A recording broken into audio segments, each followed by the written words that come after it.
మాతృదేవోభవ, పితృదేవోభవ, ఆచార్య దేవోభవ. తంత్ర జ్యోతిష్యం అనేటువంటి ఈ వీడియోలో భాగంగా మన తదుపరి వీడియోలో మనకు ఈరోజు పట్టణ నివాసం అనేది చాలా ఎక్కువైంది. ఎక్కువ మంది జీవనాధారం కోసం, ఉద్యోగ నిమిత్తం, మరెన్నో కారణాలతో పట్టణాల్లో వెళ్ళి బాడుగకు ఇల్లు చూస్తూ ఉంటారు. మరి వాళ్లకు ఆల్రెడీ ఒక పోర్షన్ ఉంటుంది, అక్కడ వీరు వెళ్తారు, వెళ్ళి చూస్తారు.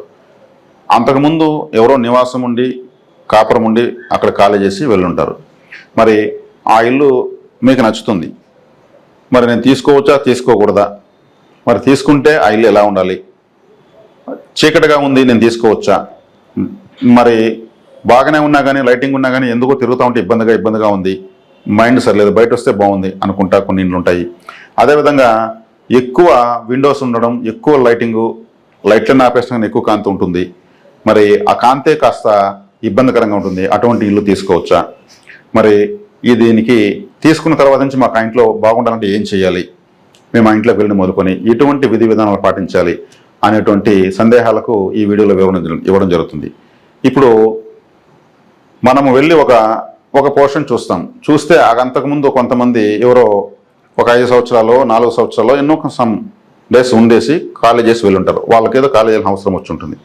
మరి ఆ ఇంట్లో మనకు తెలియదు, ఆ ఇంట్లో ఎవరైనా చనిపోయి ఉండొచ్చు, అనారోగ్యంతో చనిపోయి ఉండొచ్చు, సూసైడ్ చేసుకోవచ్చు, లేదా ఆ ఇంట్లో కాపురం బయట యాక్సిడెంట్ కూడా అయిపోయిండొచ్చు. అంటే యజమాని ఇంట్లోకి వచ్చిన మొదలుకొని మాకు ఇలా జరిగింది, ఏదైనా ఒక డెత్ అనేది ఏ కారణం చేతనే ఎలాగైనా జరిగి ఉండొచ్చు. మరి అది చూసి ఇల్లు వచ్చిన తర్వాత మనకు చాలా కష్టాలు వచ్చాయి, కోర్టు కేసులు వచ్చాయి, పోలీస్ స్టేషన్కి వెళ్ళాము, యాక్సిడెంట్ జరిగినాయి, ఆర్థికంగా నష్టపోయాము, రకరకాలు ఉంటాయి. మనకు చెప్పరు, మనము అది తెలియదు. ఆ ఇంట్లోకి మనము తెలిసి వెళ్ళినా తెలియక వెళ్ళినా అవన్నీ అంతకుముందు ఆ ఇంట్లో సంభవించుంటాయి. మరి ఇటువంటి ఇంట్లో తెలియకుండా వెళ్ళాము, చేరిన తర్వాత మాకు తెలిసింది. మరి ఇప్పుడు ఇంతవరకు మాకేమీ నెగటివ్ అనిపించలేదు, ఇంకేమైనా జరుగుతాయని భయంగా ఉంది, మరి ఎలా అనేటువంటి పరిస్థితులు కూడా వస్తూ ఉంటాయి. వీటన్నిటికీ ఎక్కడ సమాధానాలు దొరుకుతాయో తెలియదు, ఎవరు చెప్తారో కూడా తెలియదు. వీటిపైన కూడా సోషల్ మీడియా ప్లాట్ఫామ్లో చెప్పేటువంటి వాళ్ళు కూడా ఇప్పటివరకు చాలా తక్కువే, ఎవరిని చెప్పారో లేదు నాకు తెలియదు. ఎందుకంటే మనం ఒక ఇంట్లోకి వెళ్ళామంటే అంతకుముందు ఒక 4-5 సంవత్సరాలు ఉన్నారంటే కొన్ని ప్రాణులు అక్కడ నివసించాయి, వాళ్ళ యొక్క ఆరా లెవెల్స్ అక్కడ తిరిగాయి. ఆ ఇల్లు వాళ్ళ యొక్క జీవశక్తితో నిండి ఉంటుంది ఖచ్చితంగా.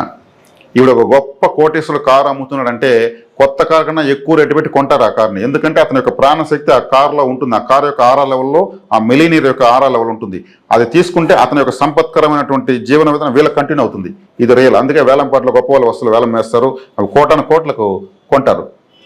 గాంధీ మహాత్ముడు వాడిన స్టిక్ ఈరోజు వేలం వేస్తున్నామంటే ఇంటర్నేషనల్ లెవెల్లో పరుగులు పెట్టి రేటు వస్తుంది. ఎందుకంటే ఆయన ఒక దేశానికి నడిపించినటువంటి వ్యక్తి, మహాత్ముడు అనిపించుకున్న వ్యక్తి. ఈరోజు భారతదేశ కరెన్సీ పైన ప్రతి నోటు పైన ఆయన ఫోటో ఉంటుంది, లక్ష్మీపుత్రుడైన. కాబట్టి ఆయన వాడిన వస్తువుకు అంత డిమాండ్. ఆయన ఒక ఆరా లెవెల్ ఆ వస్తువులో ఉంటుంది, ఆయన ఉపయోగించాడు.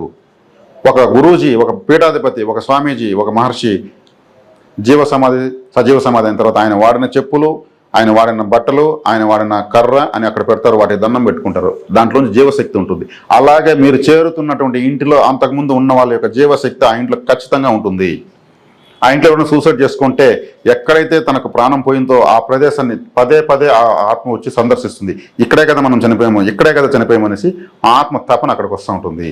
ఆ ఆత్మ తాకడ అనేది ఆ ఇంటికి ఉంటుంది, ఖచ్చితంగా ఉంటుంది. అందుకే ఎవరైనా ఎక్కడ ఇంట్లో చనిపోతే ఆ ఇల్లు మూత వేసేస్తారు, 1 సంవత్సరం పాటు మూత వేస్తారు. ఎందుకంటే ఆ ఆత్మ ఇంటి బయటకు వచ్చి మూతేసిన విసుగు చెంది ఇంకా రావడం ఆగిపోతుంది. అది కొన్ని నెలల వరకు వస్తుంది, తర్వాత మనం తెలుసుకుంటే అది ఇంకా రాదు అని. అంటే సైకాలజీ అనేది అట్లే ఉంటుంది. వర్చువల్ బాడీ ఉన్నా కానీ అంతకుముందు హ్యూమన్ బాడీ ఉన్నప్పుడు ఉన్నటువంటి సైకాలజీ అలాగే ఉంటుంది. కాబట్టి ఇటువంటి నెగటివ్ ఎనర్జీస్ లోడ్ అయి ఉంటాయి. కాబట్టి ఇప్పుడు ఏం చేయాలి? మేము చేరిపోయాము, ఏం చేయాలి? ఆ ప్రభావం ఏదో మాకు ఉన్నట్టు అనిపిస్తూ ఉంది, సరిగ్గా నిద్ర పట్టడం లేదు, ఇల్లు బాగుందని తీసుకునేసినాము కానీ మాకేదో నలతగానే ఉంది అన్నప్పుడు మీరేం చేయాలంటే ఇల్లుని బాగా రాతి ఉప్పేసి ఫ్లోర్ అంతా కడిగేయాలి. రాతి ఉప్పు అంటే సముద్రం దొరుకుతుంది. సముద్రంలో ఎన్ని జీవనదులు ఉన్నా కలుపుకునేస్తుంది. సముద్రంలో ఎంత తేనె పోసినా అది తీపెక్కదు, చాలా శక్తివంతమైన సముద్రం. ఆ సముద్రం ఉప్పుతో మనం ఒక పిడికడేసుకుని తలస్నానం చేస్తే చాలా కర్మ క్లెన్జింగ్ అయిపోతుంది. మనకు ప్రతిరోజు మనం సముద్రం స్నానం చేయలేము. కాబట్టి ఈ ఉప్పుతో కడిగామంటే అది ఒక విధంగా చెడ్డనంతా తీసి బయటకు వెళ్ళిపోతుంది, కడిగేయాలి. తర్వాత గోడలు, ఫ్లోర్ టాప్ ఎలా కడగాలంటే గుగ్గిలం అని ఒకటి ఉంటుంది. అది సాంబ్రాణి కాదు, గుగ్గిలం. అటువంటి వాసన రాదు, పొగ మాత్రం అద్భుతంగా వస్తుంది.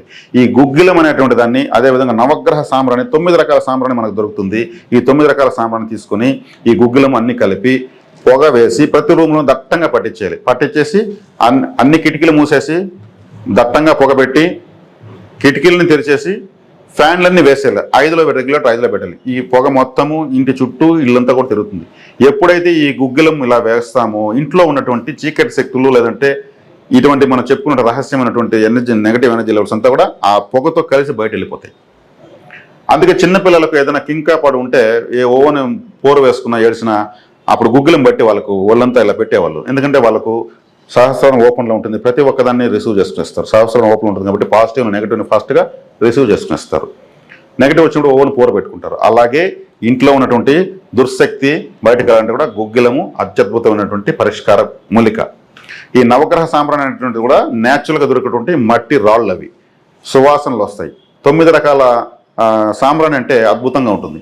అదేవిధంగా మనకు 108 మూలికలతో కూడినటువంటి మనకు ఒక బ్యాగ్ అమ్ముతారు. దాన్ని మనకు హోమాల్లో లాస్ట్లో పూర్ణాహుతి హోమంలో ఆ 108 మూలికలను ఒక ఎర్రటి గుడ్లో కట్టి పూర్ణాహుతి ఇస్తారనమాట. ఆ పూర్ణాహుతి బ్యాగ్ తెచ్చుకుని కూడా ఈ 108 మూలికలు, చెక్కలు, గింజలు, ఆకులు, కొమ్మలు అన్నీ కూడా సేకరించి 108 రకాల ప్యాకెట్లు అందులో ఉంటాయి. అన్నీ కట్ చేసి పోసుకొని దాంట్లో కొన్ని వసకొమ్ములు, కొన్ని పసుపు కొమ్ములు వేసుకొని, పచ్చి పసుపు కొమ్ములు, వసకొమ్ములు అన్నీ మిక్సింగ్ చేసి కొద్దిగా పొగ వేస్తూ ఉంటే కూడా ఈ మూలిక ప్రభావంతో ఇంట్లో ఉన్నటువంటి అంతకుముందు ఉన్నటువంటి ఆవరించి ఉన్నటువంటి దుష్ట శక్తులు లేదా ఏదన్నా కూడా దుర్శక్తి, నెగటివ్ ఎనర్జీస్, వ్యతిరేక శక్తులన్నీ కూడా మొత్తం బయటపోతాయి. అప్పుడప్పుడు చికాకు ఉన్నప్పుడు మీరు కొద్దిగా వేసుకోవచ్చు. ఇది మనకి చెప్పాలంటే ఫస్ట్ ఎయిడ్ ట్రీట్మెంట్ లాగా పనిచేస్తుంది. ఇది మీరు ఆచరించి చూడండి, ఖచ్చితంగా అక్కడ బాగుంటుంది. అలాగే మీకు ఓవర్ లైటింగ్ ఉన్నటువంటి హౌసెస్, ఓవర్ లైటింగ్ హౌసెస్ ఉంది, ఇల్లు బాగుంటుంది, ఓవర్ లైటింగ్ ఉంది, కండ్లకి ఇబ్బందిగా ఉంది. అప్పుడు ఏం చేయాలంటే అన్ని ఎక్కడెక్కడ నుంచి మనకు కాంతి అవసరం ఉంది అక్కడంతా మనము దట్టమైన రంగులు, చిక్కటి రంగులు గల కర్టన్లు తీసి వేసుకోవాలి. అంటే కాంతిని నిరోధించగలిగేటువంటి బట్ట, మందంగా కాటన్ క్లాత్స్ వేసుకోవాలి. మనం సూర్యుడికి అర్థంగా మనం చేయి పెట్టలేం. ఆ కాంతి నిరోధించగలిగేటువంటి రంగులతో ఉన్నటువంటి బట్టలు కర్టన్లుగా వేసుకోవాలి. వేసుకున్నామంటే అది కూడా కాటన్ వేసుకోవడం వల్ల మంచిది, అది ఎక్కువ నిరోధిస్తుంది. ప్లాస్టిక్ వేసుకోవడం వల్ల అది తేలిగ్గా ఉంటుంది, అది ఎగిరిపోయేసి ఇంకొంచెం కన్ఫ్యూజ్, కళ్ళకు షేడ్ లాగా కొడుతూ ఉంటుంది. కాబట్టి ఇది ఒక చక్కటి మార్గం. ఎందుకంటే కాంతి అనేది మనకు అవసరమే, అది అవసరం మించి ఉన్నప్పుడు దాన్ని నిరోధించుకునేదానికి ఇది చక్కటి మార్గము. కాబట్టి ఈ వీడియోలో మీకు అవసరమైన విషయాన్ని చెప్పిన అనుకుంటున్నాను. శుభం.